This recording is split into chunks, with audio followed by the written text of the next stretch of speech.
Siamo nella fase 2 dell'emergenza coronavirus, quella che dovrà accompagnarci a un lento ritorno alla normalità, soprattutto nel versante del mondo del lavoro. A dirle Luca Zaia, presidente della regione, che conferma l'ingresso nel periodo in cui il motore del Veneto, con i giri al minimo da troppo tempo, comincia a tornare a regime.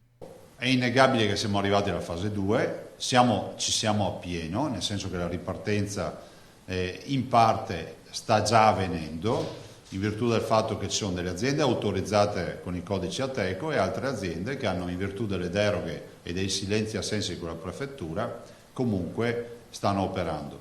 Vi ricordo che tutte queste attività noi le abbiamo codificate con un piano che presenteremo, che è quello della ripartenza, dove abbiamo cercato di mettere in fila tutte le attività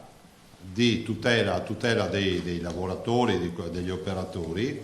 Ovviamente sentiremo anche le parti sociali e il mondo dei datori di lavoro per chiudere poi questo piano, che è già chiuso per quanto riguarda la nostra visione tecnica, dopodiché è giusto che ci sia un confronto.